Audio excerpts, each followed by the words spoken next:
stormy seas and lost souls. Who is it? She's dreamt of this before. It's coming. Is it? They say dreams are visions of our memories, thoughts and fears, as seen by our inner eye.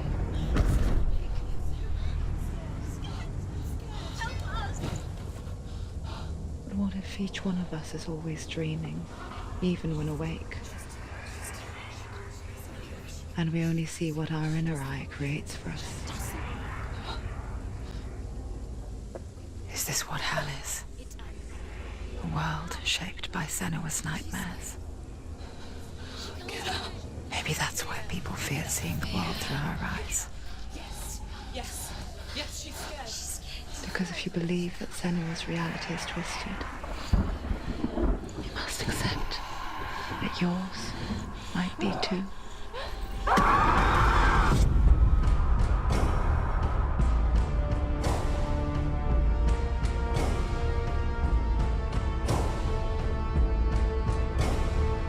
Hellblade: Senua's Sacrifice is a video game about Senua, a Celtic warrior on a vision quest into Viking territory. But what sets our hero Senua apart is that she suffers from severe psychotic mental illness. He knows she's getting closer. He can feel her coming closer. She's getting closer. The original idea for Hellblade was to create a classic hero's journey, a journey of suffering, but one where the fantasy world is not another planet or alternate universe, but a world that is constructed in Senua's mind. But to do so would mean putting psychotic mental illness at the center of the experience, a subject that is still considered taboo, and a challenge that was both terrifying and exciting in equal measure. In Hellblade, the starting point was a newly discovered Celtic goddess called Senua in Ashwell, Hertfordshire. When first discovered, her name was thought to be Senua, a name which I liked and kept. I wondered if Senua might have been a Celtic warrior like Boudica who stood up to the Romans. While the Romans had conquered all of Europe, there was a group of Celts up in the furthest reaches of the Roman Empire that could not be conquered, the Picts. And so the Romans built a wall, called Hadrian's Wall, that spans across Britain from sea to sea to keep the Pictish barbarians at bay. The Picts were known for their war paint, painted on with woad, and their matted hair clumped with lime. And so Senua would be a barbarian Pict in this image. What's your name? Senua. I haven't seen you before. I don't live home much. Oh, Zeno's daughter. I have to go. Wait. Orkney is off the coast of Scotland and was inhabited by the Picts, steeped in history and mystery, and so I made Orkney Senua's home and set the stage for a crisis.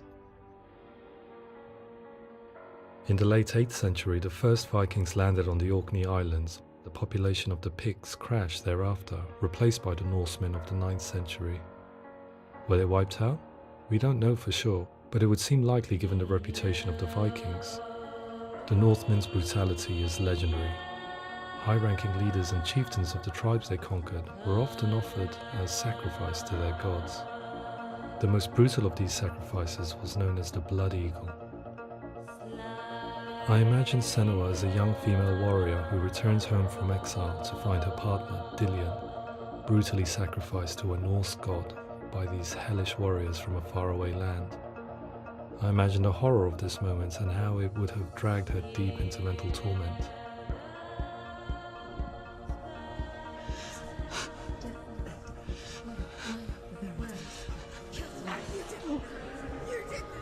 No!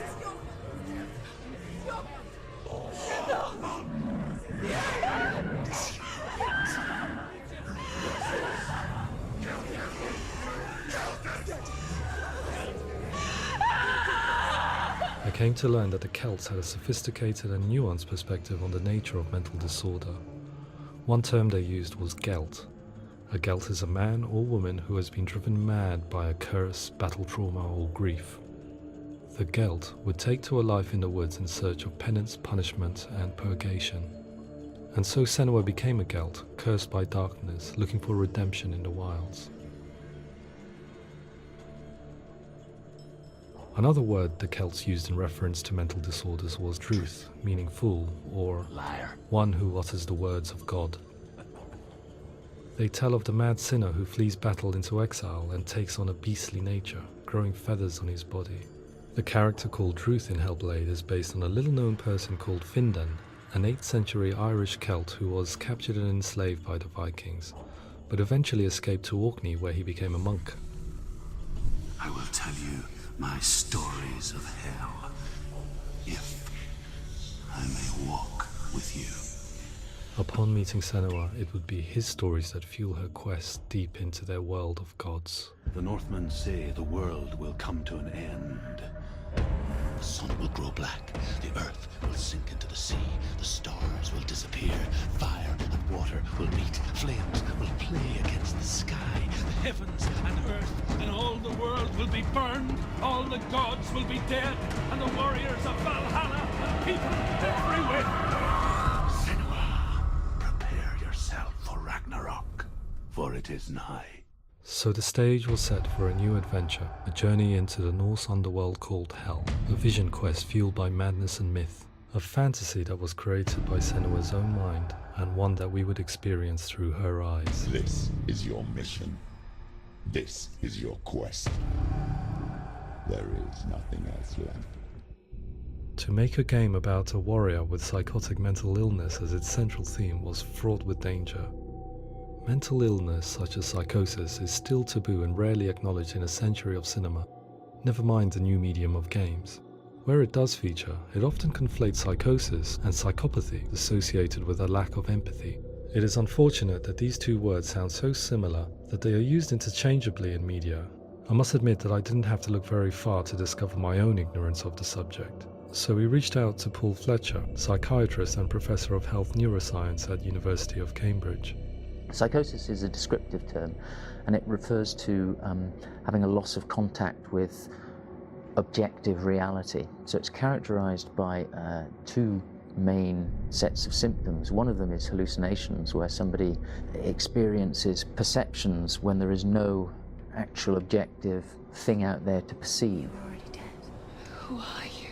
And the other is delusions, where somebody comes to very often bizarre, unpleasant, frightening beliefs when there's no good evidence in favor of them. There's no doubt about it. The source of the darkness is in Helheim, and the goddess Hela holds his soul there. We reached out to Welcome, a biomedical research charity that spends billions on research and awareness programs aimed at improving health. Mental health hasn't always been presented in the media in a way that is particularly helpful. It can be challenging to engage people with the subject matter, and there are a lot of preconceived ideas about mental health, and particularly schizophrenia and psychosis. So we hope our support allows the team to continue to collaborate with Paul Fletcher and with those who have experience of psychosis to create a game that provides a fresh perspective on the condition and allows audiences to engage with it in a way that just wouldn't be possible in any other medium. What started out as a brief consultation convinced me that we were only scratching the surface of an immensely deep and interesting subject that could enrich and change the very nature of the game. That's cool. Thanks so much for coming here. Pleasure. Thanks. It's really interesting for me. I'd love to be involved. I think it's fascinating. Absolutely. Our understanding of psychosis is still very much a mystery, and ways of treating it are still primitive compared to physical illness. After all, it is easy to see the pain and suffering caused by physical diseases or physical trauma. It is not so easy to see the mental suffering and trauma of severe mental illness. But what if we could find a way to see it? Games are capable of drawing you in for hours on end, playing the role of a character who is different from you, experiencing their perspective, and actively involving you in a world that functions with a different set of rules. That voice is not a kind. Use that voice. Calls you to your death. It's an evil voice. If we were to represent Senua's psychosis, we would have to simulate voice hearing, a common attribute. But how can we simulate something we have no first-hand experience of? Professor Charles Fernyhough, a leading expert in voice hearing from Durham University, offered his help. Hearing voices is an experience that is usually associated with severe mental illness, and crucially we know that hearing voices is a part of ordinary life for many people who don't meet the criteria for mental illness. Yeah. Oh, that's not him in real life. We know voices vary according to where they appear in space. Voices can appear far away in the distance, they can appear right there in your ear, they can seem to be coming from inside your head. Based on the information Professor Fernie Ho provided, I put together a sound brief and invited some actors to the studio. We recorded the actors using a binaural microphone, which records the 3D spatial position of sound, replicating the way sound is heard by human ears. It gives you an incredible sense that the person you are listening to is right there beside you. Can't see where she's going.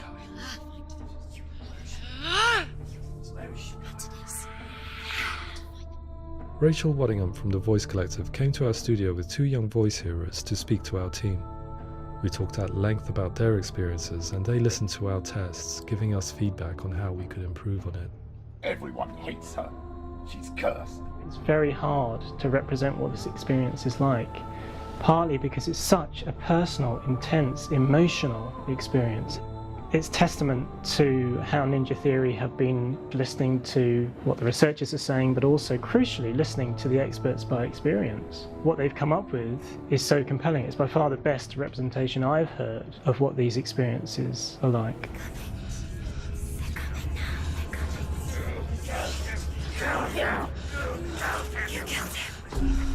Other common attributes of psychosis are visions and flashbacks.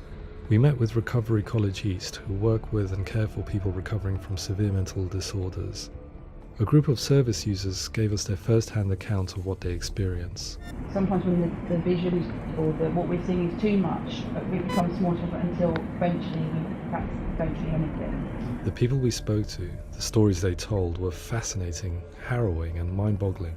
The reality of what people experienced was vivid, far exceeding what I could possibly have imagined. We went away itching to represent some of these visions and flashbacks in the game. As we all know, my heart is so, love is so far away. Don't you know how I wanna feel deeper? I could never know how you grow, all these days are killing me. Now I see deep in me insanity does unfold. I just wanna feel deeper, deeper. I just wanna feel deeper, deeper.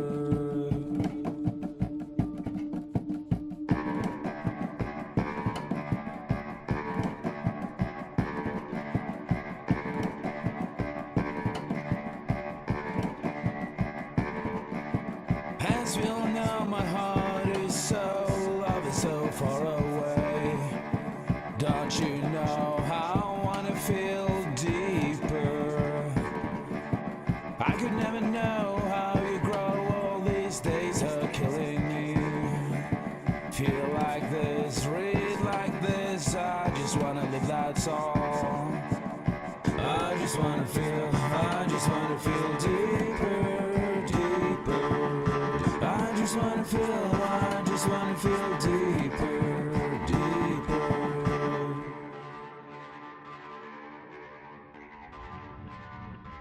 To refine our work, we continue to hold meetings with Recovery College East over the course of a year and a half, showing them what we had achieved so far and refining the in-game representations based on their feedback. With their help, flashbacks, visions and changes in perception were woven into the story and gameplay of Senua. The students that are involved in this project are incredibly excited about being involved. They have described the experience as being important because it values their lived experience and shows that despite what we have been through, all of that experience becomes valid, that actually it's something that we should all be talking about. The experiences described range from beautiful to frightening beyond comprehension. I heard of a girl who has to live with an angry voice screaming at her, slamming on her doors and walls 24 hours a day. I met someone who would often see hanging corpses in a room, so real that she would sometimes try to rescue them. The panic and fear that comes with such visions is entirely understandable, and it can be a living horror for some. Worthless, weak, pathetic. Go on, feel sorry for yourself, because there is no one left to do that for you. I was urged by one fellow that we should not shy away from showing this horror, and so I was perpetually torn in making Hellblade. Had we gone too far with our representations or not far enough? broken and lost. Just like your sword. Come on.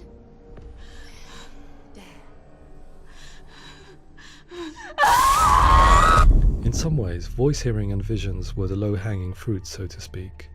There's another aspect of psychosis that is much harder to explain, but one that I think video games are uniquely able to represent, which are often called delusions. People begin to see patterns in the world. They begin to link things that most people wouldn't link.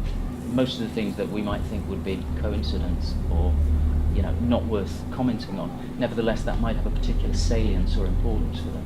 One individual described how everyday words, sounds, colours and objects were steeped in meaning to him, forming a strange and sinister puzzle that he was determined to solve but could not quite get to the bottom of. It's not just brain dysfunction. It's not like the system shut down. It's actually an incredibly creative process. The person creates a world populated with voices and phantasms and terrors, and they're completely immersed in it. They believe in it. We often invite people into the studio to play the game. In one of our playtests, they played through much of the game, making associations between runes, secret messages, and the threat of darkness that stalked them. There are many things that happen in the world of Hellblade that make perfect sense within the context of Senua's mind. The dark rot that's killing her slowly from within, the secret runes of the gods that block her path to Helheim, and strange associations that exist in the game to confuse you. To complete Senua's quest, you have to internalize and accept the logic and meaning behind these things to progress. Afterwards, they said that they didn't see much evidence of mental illness in the game. People with delusions of all sorts would argue the same thing, that they are not aware of their experience being abnormal in any way. I need this sword. It's important. Representing perception changes and thinking patterns within Hellblade gives us a set of symptoms common in psychosis. But people with lived experience were keen to emphasize another point, that it is wrong to define a person by their symptoms. Quite often, the illness comes not from the symptoms, but from the stigma, isolation and mistreatment that comes about from the rest of society. They say that I'm cursed. What if they're right? I needed someone to portray Senua, someone who could believably internalize her suffering.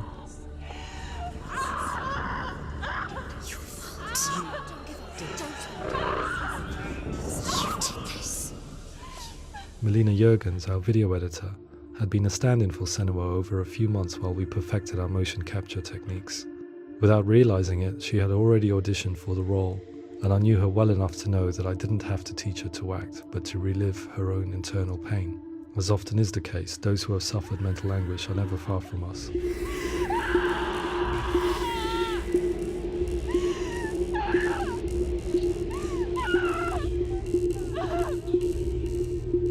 My hope is that by creating a compelling and aspirational character in Senua who feels very much real, albeit in a fantasy setting, we can provide a lens into her reality, a different one to yours, and this is where storytelling comes into play. I imagined her life based on common threads in real people's lives. She was always prone to psychosis as a child. Her mother Galina also heard voices and had visions, so perhaps there was a genetic aspect. Or perhaps it was cultural, as she lived within a world without science, of gods and a superstition, as exemplified by her druid father Zimbal. Psychosis developed in her late teens to early 20s and was exacerbated by stigma and isolation at the hands of the clansmen and her father. This darkness. It's spreading. The trauma of seeing her lover Dillian sacrificed tips her over the edge, making her remodel her reality around a concept that connects everything: the darkness. So the question, is what Senua experiences real? Can only be answered by saying, yes, it is real. It is her reality. All of her suffering will have been for nothing. It's just a matter of time.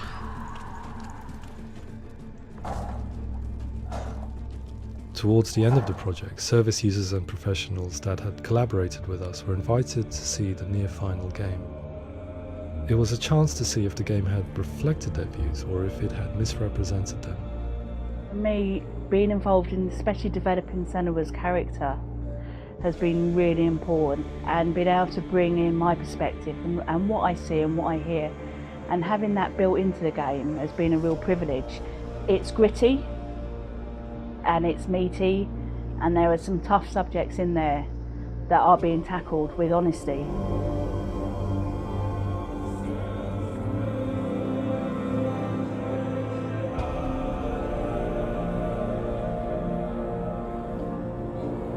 I was blown away by it today, absolutely blown away.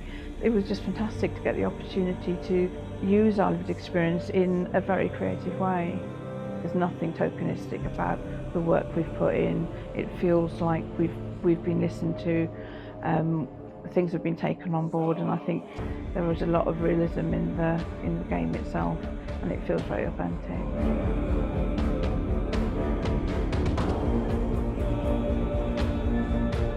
Hellblade will give people a good experience of what it's like to hear voices and have those experiences. I'm glad that the guys at Ninja Theory have asked us to come along and help them build an experience that's positive when it comes out, and get myself a copy and have a go.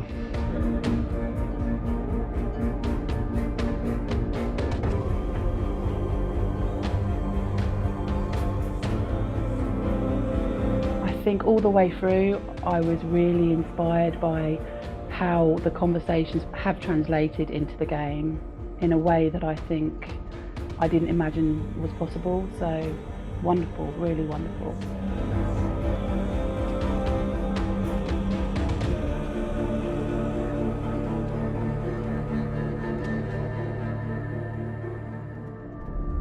I really hope that others will follow the lead they've set and use the power of something like a video game to change people's perceptions, to increase understanding, and ultimately to make some of the stigma around voice hearing and other experiences go away.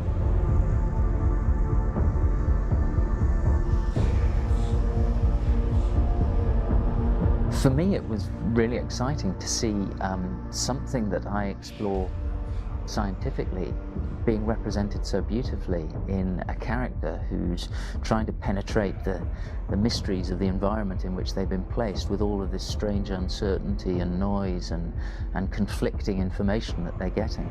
I'm very excited by this way of trying to represent mental illness, because I think it actually might be offering us insights that we wouldn't get from pure scientific explorations, and actually giving us quite an empathic view of what it might be like.